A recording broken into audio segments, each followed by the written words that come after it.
welcome back to the channel, everyone. Yeah, there's another episode of the Double Feature Podcast, the most consistent podcast, of course, the on most this planet. consistent. We really got to get in a rhythm of doing this every week because What do otherwise you it mean? just feels like we forget. We keep forgetting. Yeah. And there's always news to talk about, I guess. I don't know. I kind of want to start doing this live. I think that would be super fun, but we want to get there someday. But as always, if this is your first time being here, please hit the like button, subscribe, click that bell, all that jazz. It really helps out the channel a ton. And as always, leave your thoughts on any of the topics that we discussed today in the comments below. We love discussing with you guys on anything. And yeah, just that conversation helps us in the algorithm, puts us into people that, or recommended to people that watch this type of stuff. And we got some pretty big topics here. Obviously, our socials are right here. Of course, these are our handles, I think, on everything. Well, definitely Twitter and Instagram for sure. And you can follow the pretty Double much Feature on Podcast. everything. Yeah, and obviously, if you guys have like specific questions or topics you want us to talk about, you know where to put them. It's right down there. Go ahead and send a donation. But I mean, yeah, let's go ahead and get straight into this first one. DC Studios announced Dynamic Duo, an animated movie about Dick Grayson and Jason Todd, done through a mix of animation, puppetry, and CGI, with a script from Coco writer Matt Aldrich. Go ahead and let me know your thoughts, because this news came out of nowhere. It seemed like they were trying to pad the Joker 2 stuff. It seemed like it a little bit. Yeah, feeling a little bit lukewarm about it. You know, I'm Feeling there. A strong 5. I mean, I'm there. Like, I'll watch pretty much anything like DC related, and I mean, you throw Robin in the mix, and it becomes even more so. But I mean, it's not exactly like my go-to character, so I'm not gonna be like the biggest guy about it. But I mean, here's the thing. The studio that's supposed to be doing the animation does. Yeah, what do you think about like, that style? It's like they do this like realistic, this like almost like textured, like stop motion-y, but it's not stop motion. Like this, they animate, and that just the first thing that makes me do is immediately think of what the movie would look like in the art style. And I don't know exactly if that's what audiences would like to see. It's definitely different. We'll throw some examples on the screen because they had a like reel that they put together in 2017, but they also have some recent stuff. But they've been kind of under the ground for a minute. But yeah, what do you think about like the whole Dick and Jason aspect? I mean, let's just be honest here. The only problems we run into with these kinds of things is since it's like so like universe, you know, heavy, and this is a part of the DCU. We do not know that. We do not know that yet. That is not. Oh no, we don't. We actually don't. No, you're right actually. But what? Okay, so then how I could put it is, since this isn't or is like whichever one. For the case of if it was, you run into that problem of like, you know, trying to get the general audience to see it, you know what I mean, and then like formulating how that fits into the broader scale and story of the live action universe. Yep. And then the problem you run into if it's not is the confusion. You know what I mean? Is that same kind of like, is this some a solo of the general project audiences? Is it a solo project? Is it part of the DCU? Oh, is this from the last universe? You run into that. They did confirm it won't be part of Reeves' Batman universe, so that's the only real thing we have. But I mean, yeah, like I'm lukewarm on it. Like I don't entirely hate the idea. If anything, I would be looking forward to it. I don't know. Like I think a lot of times we you know, we talk about these rumors and stuff, and they could be pure speculation or just names thrown out there that somebody heard, like just whispering by. But like at the same time, like there's a lot of people that would probably want this. I don't know. I could just see. there's a lot of stuff that we're announcing right now that like we would have to be getting done. Definitely, definitely. I don't know if WB is that all in as these rumors, you know what I mean, I are mean, it's still in. the DC brand. Like they still got to pump DC content out. It's still a brand. It just, you know, Don't like it's different, referring you know? it to content, but you know what I mean. It's just different with WB. Yeah, I have to agree. I think I'm a bit obviously more excited. The only thing I'm really confused on exactly is it being about Dick and Jason as Robins. How does that exactly correlate? And if this is in the DC universe, how, like, what is the timeline gonna look like? Because usually, you know, it's Dick is Robin, he leaves, Jason comes in, same pretty much origin, but he This dies, thing came out of nowhere. comes back. Yeah, and it did There feel was like I didn't see any like speculation. It was just like James Gunn out of nowhere. Hey, dynamic duo. I was like, whoa. yeah, it was amidst of all threw the that on Joker us. 2 controversy and Yeah. just the hate he was getting. So it feel like it kind of feels WB like they was wanted to like, pad hey, it a little bit. Well, Jason Momoa, Lobo, what are you talking about? No. They were gonna cast Jason. I'm forgetting what it was. Was it a Minecraft movie? I forget what it was. I don't know, but yeah, I really love their style. Like a lot of people are looking at like the demo reel from like 2017 and stuff, and like that's like almost a decade ago. And like it's a bit more rough, it's a bit more indie. You know, obviously this is gonna have some budget and backing behind it. But the most recent look that they dropped on their Instagram, it's the one of like the character's head on like that table that tilts or whatever, and he's just being animate, and it looks so cool. And I can't, like, I want to try and imagine a scenario where like we're seeing two Robins kind of clash, because it seems like we're getting a Transformers 1 situation here where, you know, Dick and Jason start out as, you know, our prototypical Robins and doing the right stuff, but, you know, obviously knowing Jason and who he ends up becoming, they're gonna start to drift apart into separate, you know, moral sides, ethical sides, and I want to see how that's done. And this could be an Into the Spider-Verse level like breakthrough, where I think Into the Spider-Verse was such a different thing at the time that, you know, sure, did Into the Spider-Verse make $1 billion? No, it barely even like made a profit. But that movie winning an Oscar, having the buzz that came when it like dropped on digital, the songs going everywhere, like everything regarding that movie came from like that animation and people going like, what is this? What is this thing? And it caused so many people to really, you know, change that Pixar style, that safe style. And this could potentially be a movie where like people are like, wait, is that Robin? Wait. Like, why does it look like that? And like people would come in droves, and then more of these, you know, puppetry CGI studios start getting made and stuff like that. I don't know. I'm really excited for it. Obviously, it's like very vague right now. All we know is Matt Reeves and James Gunn kind of are together on this, where I think the company they're working with is someone Matt Reeves has wanted to work with for a while, and obviously James Gunn being CEO is like helping back this. And yeah, it being written by the dude that wrote Coco. Like, he's an Oscar winner. Like, come on.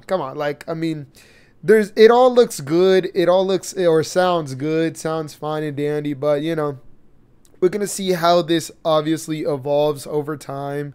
And especially when we get like looks at this, oh my goodness, that's going to be crazy. Like, I want to see what exactly they're going for. But as always, yeah. It seems like, it seems like it's probably some years away, though. Definitely. Right? Probably like a couple. Like 2, 3. Maybe like 2, 3. Yeah. I'd be surprised. I mean, because right now, what the only like DC projects in production are Supergirl, Lanterns, Peacemaker. Are there any animated ones in production that we know?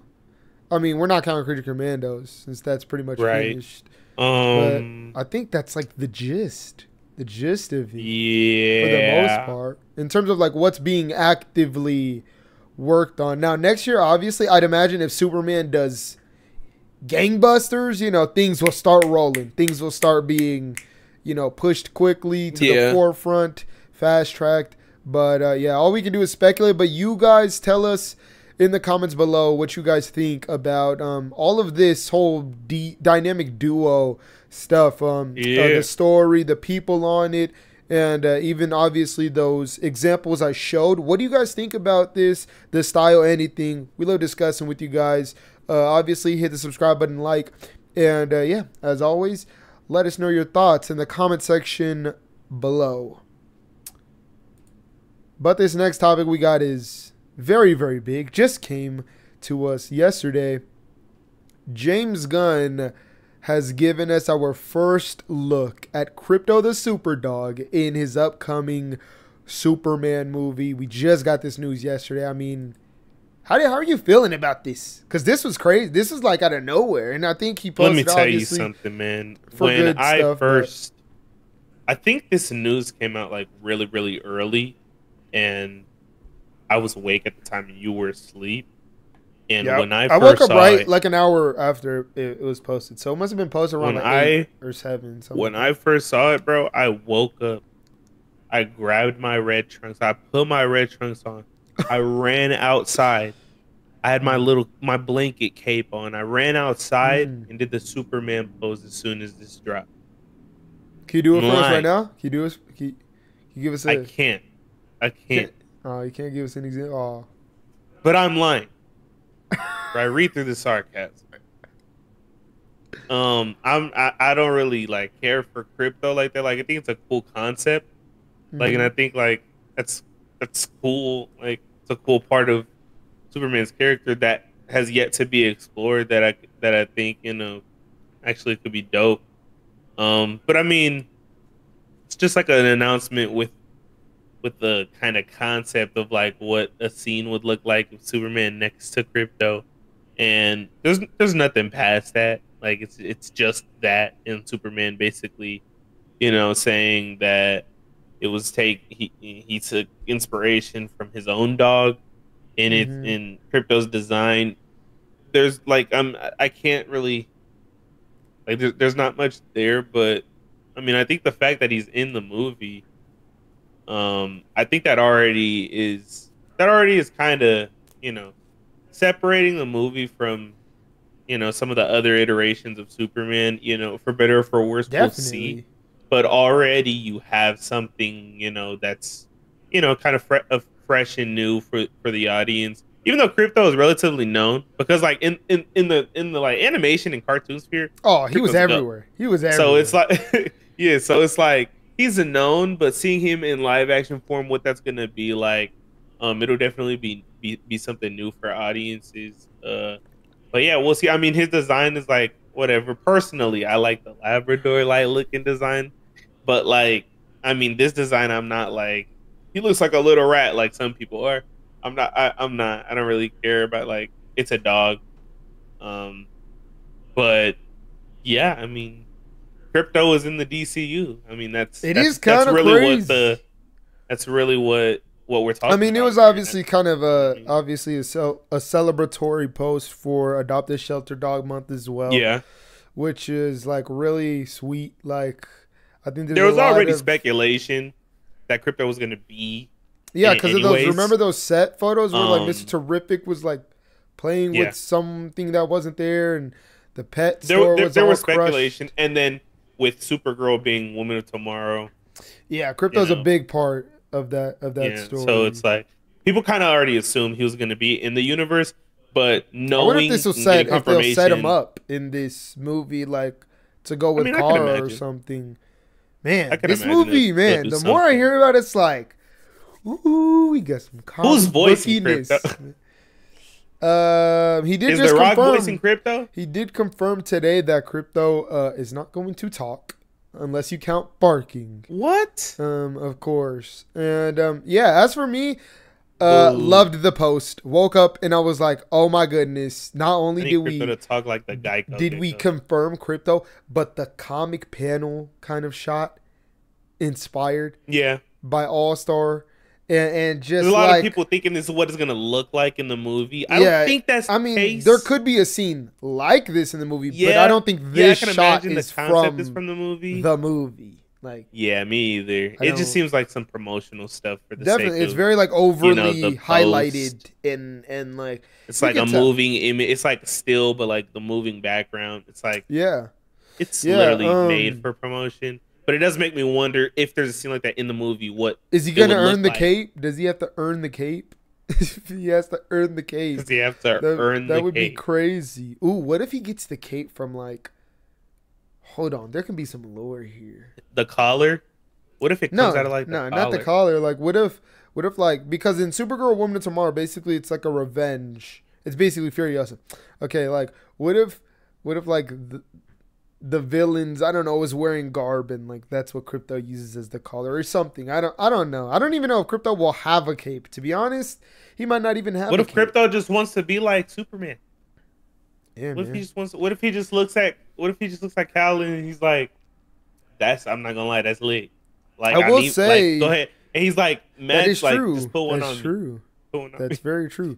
Or what if Supergirl doesn't have a cape and like at the beginning of Supergirl Woman of Tomorrow, she's inspired by Superman and gives her little doggy a cape too. I don't know, but I will say my only hesitancy is some things just work better in the comics. Some things just look more Facts. what's Facts. the word, like palatable when it's a page.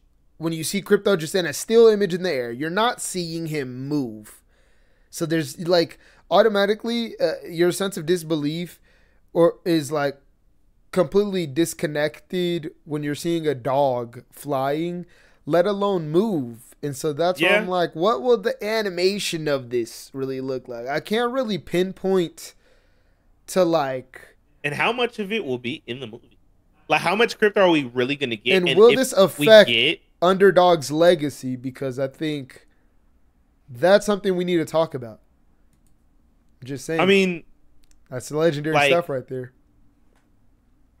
It would be so funny if Dwayne The Rock Johnson like voiced Krypto. Like, actually, that would be like one of the most hilarious moments in movie history. He winked at the camera with his eyebrow up. That would be amazing. But yeah, how much, like, if Krypto's gonna be in the movie like quite a bit, I don't think he will. I highly doubt. I feel like Krypto might do that thing that we saw in the set. Whether he is or isn't, like, if he isn't, how much of that is gonna be like Krypto using his powers? Yeah. I feel like, what if Krypto like doesn't even like? What if he like kind of goes crazy because maybe his powers come in? And like that's how he destroys the pet store and stuff. And Superman or Mr. Terrific gets a hold of him. Superman. Okay. You see somebody like you get like a POV of like some office workers working. They just see a dog just fly straight past the building at Mach 5, breaking the sound barrier. And they just like they're like, did I just see what I just? Did I just see a flying dog? Yes, you will see a flying dog this coming summer. That's what I'm saying. Like, I really will we know? Will we see a flying dog? See, that's the thing. That's the thing. Yeah, he could just not fly. He could just. Yeah, he could be like, using his other powers besides flying. Very, very true. That's actually very true. I wonder like what this will lead to. Will he be? Ooh, I'd love if like he had a little spot in the fortress. I feel like there's so much to do now in this universe. Now that you've confirmed Krypto, it's no holds barred. Oh, everything can happen. Everything and anything. Yeah. We have a flying dog. I mean, you basically right there just like confirmed that the universe can have a flying dog in it. That's very fantastical. That's very like comic booky. Yeah. It honestly just makes me wonder what the tonality of everything else, how it's gonna mesh. Yep. I wonder about that, but. And I kind of have a feeling it might be a case where it feels like, and I'm not saying this is a bad thing because this could genuinely work in kind of a sincere way, is the Guardians movies are inherently, loose and goofy, but there's always like a dramatic core, even if it's with a goofy character. For example, the first movie, obviously, about Peter, Star-Lord, which is inherently like someone you don't take seriously, but his sincere moments absolutely hit. And obviously the third is Rocket. The second is Yondu. And these are all characters that aren't really like too serious. And I feel like this could be a case where it's as if you took Captain America and put him in the Guardians of the Galaxy. There's like this Earth and humanity and just strong essence to Cap compared to the world around him that is so like big and so, you know, it makes him feel small basically. Like if you do Chris Evans, Captain America in like Guardians 2, his character would feel so down to earth and small because that's just how he is compared to, you know, Star-Lord banging random chicks, Rocket making humongous bombs, Gamora being painted green, and Drax like throwing people across the room. Like, and I think it might have that going for it. But then again, we got like a huge supporting cast with these Daily Planet workers and stuff. So I'm really curious how this goes. But the fact that we got Krypto is very, very exciting. Cannot wait to see what he does and how he leads into like Supergirl Woman of Tomorrow if he does. And who's voicing? Maybe that's Alan Tudyk, because wasn't that reported the other week? Like Alan Tudyk's actually in Superman and but it said like they don't know if he's going to be playing his character from Creature Commandos. And I was like, oh, you know, Alan Tudyk loves doing? Playing animals. So that could be a possibility, but we'll see. As always, you know, hit the like button, subscribe, click that bell if you made it this far, and drop your comments below because we love discussing with you guys. And yeah, how excited are you for Superman? What dog breed do you think Krypto should be? Let me know what dog breed. Not should be. He could be any dog breed, but what dog breed would you? What do you prefer? Liked? Yeah. Like, what do you? Yeah. What do you prefer? Who would you have him voice? Who would you have voice Krypto? Oh, that too. I mean, have Krypto sound like Alfred. Imagine. I mean, me personally, I'd get the Imagine Morgan Freeman guy. Krypto. No, Allstate guy Krypto would go crazy. I don't know, but as always, you guys know what to do. Go ahead and let us know your thoughts in the comments down below.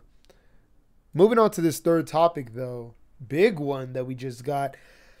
Our Green Lanterns have been cast. Our Hal Jordan and Jon Stewart and HBO's Lanterns will be played by Kyle Chandler and Aaron Pierre. Go ahead and give your quick thoughts on this casting, everything related to it. I mean, listen, man, it's absolutely rubbish. Stuff, man. It's absolutely rubbish, mate. I mean, come on. Whoa. I'm kidding. It's not. Let me tell you something. I've already been, you know, cited, heard to have said, hey, Aaron Pierre would be a good Green Lantern. He would be a good Jon Stewart. So, I mean, you got me there. The only issue with that is, I don't know if I could believe Aaron Pierre as this, like, young, up-and-coming Jon Stewart that's getting mentored by Hal Jordan. Because, like, Aaron Pierre is a man's man. You watch Rebel Ridge? That's a man's man, right? Yeah, but maybe that's the dynamic. Is like he thinks he's like but that. Hold on. But Kyle's like, hey, experience matters. Man, experience. For every man's man, you got a wise old grandpa. That's very true. For every that got to teach and you like, hey, you only been on this earth for about 25. When Kyle Chandler's Hal Jordan whips out that ring and recites that. Whoa, that Green sentence Lantern I thought chord. was going somewhere else. Close. When he whips out that ring and he recites the Green Lantern chord, little saying or whatever, are we gonna see him pop up a green cane to walk with? What? What in the world? Listen. Kyle Chandler, that's Coach Taylor. He got the speeches down already. Okay, we know that he's an Emmy Award winning actor. Come on. And I know they were going for like A-listers at first for Hal Jordan. But to be honest, after it got reported that Josh Brolin turned down the role, I never liked the Matthew McConaughey stuff. And then it was down to who was it down to? Chris Pine. Chris Pine was Timothy Oliphant. and Ewan McGregor. I was like, at that point, none of those names are really like big enough to draw people to the show. So I just go with the best actor for the role, regardless of status. And I think Kyle Chandler, honestly, if you threw him in that 4, he would be the best. He would literally be the best, most like kind of experienced in television, prestige. Just, I've never seen Kyle Chandler in a project and been like, could have done without him. That performance was, like, I wasn't jiving with it, or he could have been a bit better. No, Kyle Chandler is like knocking out the park. Will they have a Green Lantern wheelchair? Like bro, Professor he's X. Not 90. Like, he's like 55 or 60 years old or something. I don't know. Hey, I think... listen. Personally, I would have went with homeboy for Jon Stewart. What's his name? Stephon James. Stephon James. I would have went with Stephon James. Love Stephon. As far James. as like I a think younger in the Jon piano Stewart. lesson coming up, I'm pretty sure. But like, I mean, like, we all gotta take a step back, look clearly. Aaron Pierre looks like Jon Stewart. Down to the eyes. Like Aaron Pierre. Down to the eyes. You literally don't even have to put contacts in his eyes. Like, literally, he just add some glow. Just add a little glow. The stupid ass memes on Twitter. Oh my goodness. Of Jon Stewart like making the most light-skinned face. Just dog, I love those memes. I'm not even gonna lie, they're hilarious. But I mean, yeah, I'm not mad at the pick. I get why some people may have gripes with it. I have my gripes with it, but overall, like you just watched him in Rebel Ridge too. I think it's something to look forward to. Yeah, that's another. I mean, he's at least I've seen him. He's a face that people know, and Kyle Chandler. I mean, Kyle Chandler is just like I can't say too much bad about that, even if I didn't like the casting of him as Hal Jordan because he's such a good actor, anyways. So it's kind of that gray area where it's like he's a solid actor, but you know, is he really gonna pull it off as Hal Jordan, or is he just gonna feel like a solid actor just shoved into the Hal Jordan role? That's very important. I don't know, but he's not far from like a Hal Jordan casting. Kyle Chandler isn't very far. I think he's just a little bit old for the role, but he's not a far choice for like, you know, what you would find as far as characteristics wise for Hal Jordan. Yeah, it's now I wonder how his age, how kind of this dynamic will be. I think, you know, when we're looking at it from like face value, you know, it's easy to be like, oh my goodness, we have a wrinkly Hal Jordan. Like we have a Hal Jordan that's like on his last like life. Like I don't see it that way. I mean, I know in the contract, not even in the contract, like it's been reported that he's only signed for that deal, like for a show, no movie, no other projects. Oh, really? So everyone started being like, oh, Hal Jordan's gonna die. Hal Jordan's gonna die. And you know, he can like retire. Like, did you know that was like possible? Like, I don't really honestly understand. I don't even think that would be that, you know, drastic, so long as it like serves for the story. And it seems like it's serving like a purpose for Jon Stewart. Oh, and I'll bring up and that whole another thing. So I'm completely okay with like a creative choice like that, like killing off a character or like, yeah, it's not like we won't have Green Lantern no more. You know, like they're showing you. I think people get more mad at the concept of like showing people the stuff and not giving them everything they want from it. Yeah, that's it's true. Like when you show people Hal Jordan, there's always gonna be people that want more, and I mean, I just feel like that's the issue. That's the real issue. I remember when I mean, it got if it clarified. Serves a purpose, I remember it got clarified that it was like on Earth, and everyone's like, "Oh my God, it's cheap! It's a cheap show!" And I'm like, you haven't even seen the show. Number one, number two. These are Earth protectors. That is literally who Jon Stewart and Hal Jordan are. Yes. Do they protect a sector? Yes. They will go outside of Earth many, many times. but that's not this story. Clearly, there's like a murder that happens on Earth that they have to figure out. Like, this could very well start out in space, and they're, that becomes their objective throughout the show or something. Like, I don't, just people that like want everything at once. They want space. They want Sinestro. They want literally everything, and it's like that. When have we learned? Have we learned anything? And I don't know. I think I love the cast. What I will say is amazing. There's confidence here with this Green Lantern project. At least Absolutely. to me, it seems like far as this is for sure all of like, the DCU stuff. This is the one that we're getting. This is the most like well put together updates one for sure. On. Like they seem to be really going all in on it and trying to get it into production like quicker than all the other stuff that they're doing. So like it should spark some intrigue, and hopefully like casting Aaron Pierre, because even though some people have gripes with it, I mean, there's a lot of people that are also gonna like that casting. Yeah, and I will say it didn't help that Rebel Ridge was like an absolute banger for Netflix. Yeah. Like that momentum, you just can't beat that. Like you see this dude, and let's just call a spade a spade. He's pretty much a movie star, and he commands the hell out of a screen. Like screen presence galore. I think it's fair to say that the casting people, if they didn't pick him, I think they would themselves would feel like they just lost a little bit. Yeah, that's one thing is like, sure, is it perfect? No, in a perfect world, we would have got black and white. I always forget his name. I'm not even gonna attempt. It starts with a T. The guy from Moonlight, love him. Like, but like, this is like, what did you expect? WB to see the momentum of Rebel Ridge, see him drop out of Blade? They have an easy chance to like snag him up.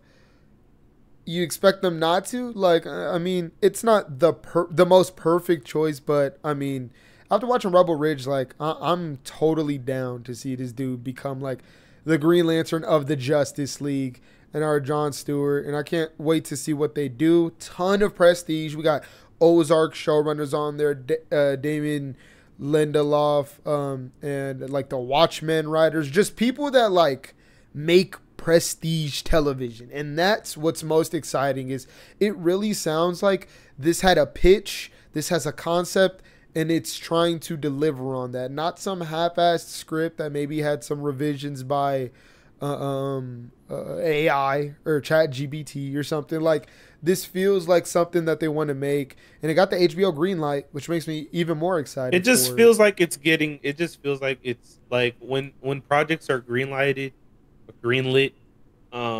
This is what it like. This is kind of, this is kind of what it is in my eyes. Like this is greenlit. Like everything is going. Everything is happening. For sure. You better expect a wave on the of road. Lanterns There's a news. different focus here than some of the other stuff that there've been rumored or announced. I wonder what the murder is. I wonder if it's a Green Lantern.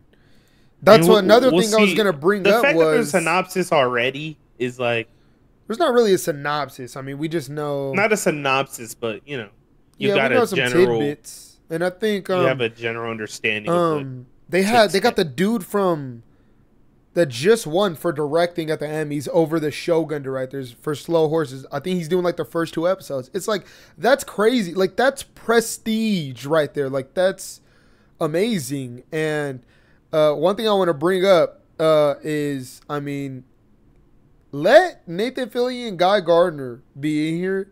That dynamic between those three would actually be amazing. I'm sorry. That dynamic between like this grizzled old Hal that's like got a chip on his shoulder. I wouldn't be surprised if he was in here. I think he will be. I'm pretty sure in the announcement James Gunn was like, other Lanterns will be peppered in. Now, we don't know if it's Guy Gardner. Obviously, I think it will be. But yeah, we will see. You guys, as always, tell us in the comments below. Hit the like button, subscribe, click the bell.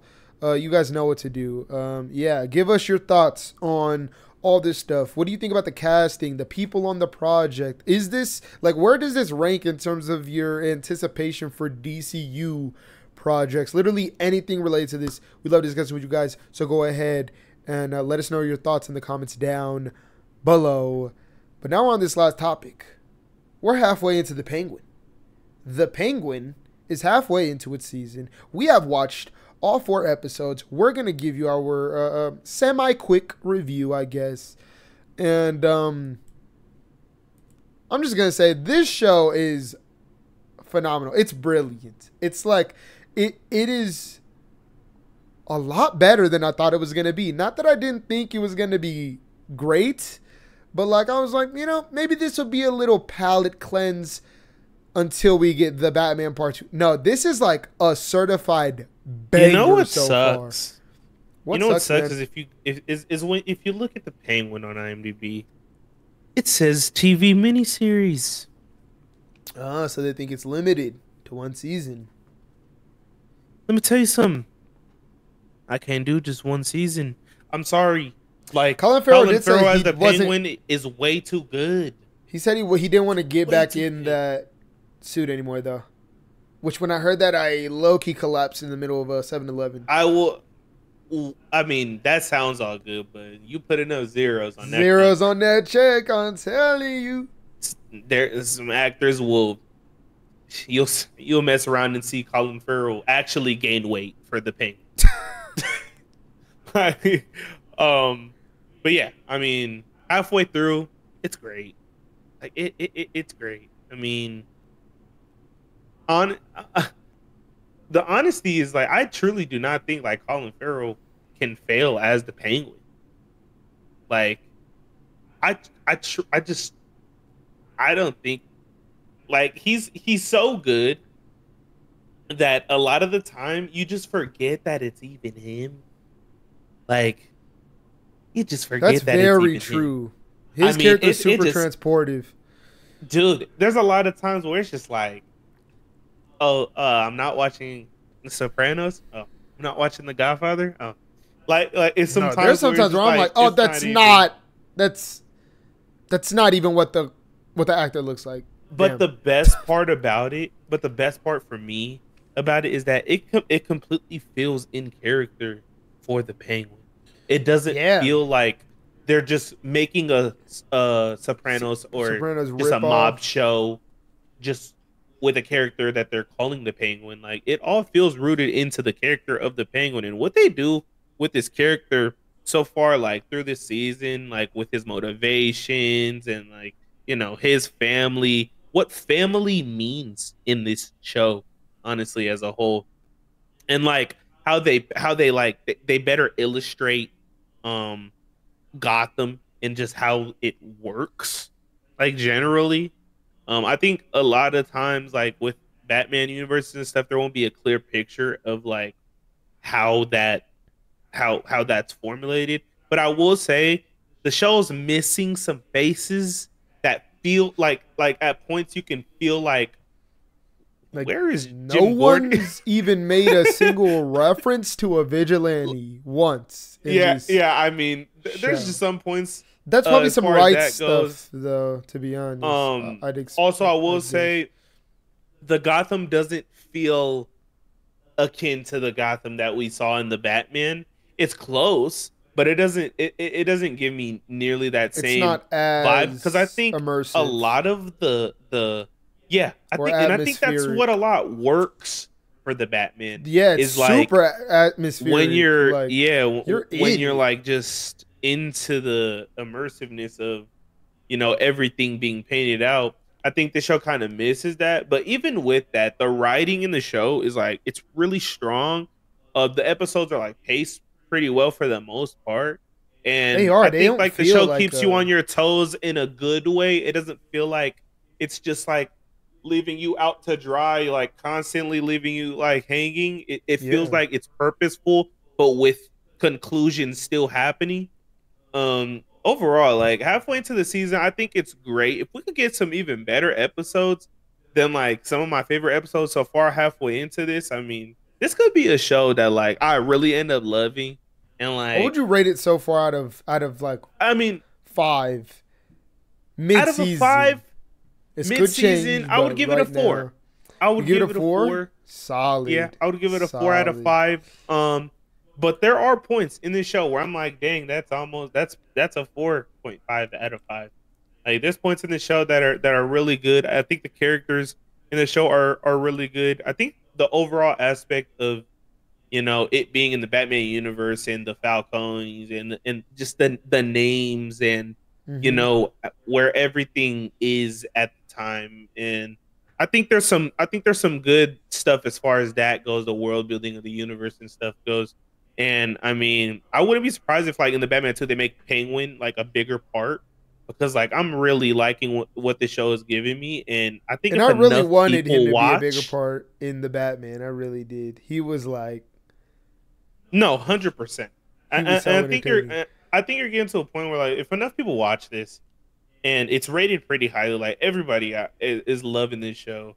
I think you get to a point where, like, yeah, maybe he becomes a bigger factor in the Batman, because as of right now, he's my favorite character in this universe. Like, for halfway into the Yeah, season, it's the not crazy Penguin, to I'm say. locked in. I'm locked in, man. Yeah, I got to agree. I mean, this is, obviously getting my negatives out the way. Yeah, the Gotham isn't quite there. It's not quite as atmospheric. And this is obviously more about Penguin the character and kind of these families going at it rather than, the city of Gotham. Even though it's just as corrupt as you want it to be. Um, Love the supporting cast in this show so far. I think they are crushing it. Like I think I forget her name, but the woman playing Sophia Falcone is amazing. And episode 4, just she absolutely just crushes it. And I think then episode 4 did. Episodes 3 and 4 for me really did.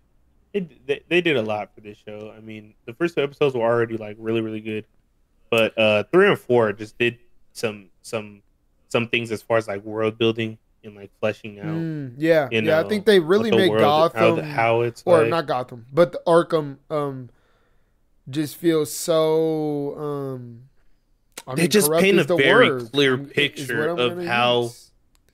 shitty Gotham is. Like they Yeah. really paint the picture pretty clear, and I really like. That's what I'm like really starting to take away from this. Barring the the whole Penguin storyline and stuff like that. Yeah, I think does it have that Greg Fraser like level of visuals? No. I think like where this show is lacking is super minute in comparison to the strengths. Hmm.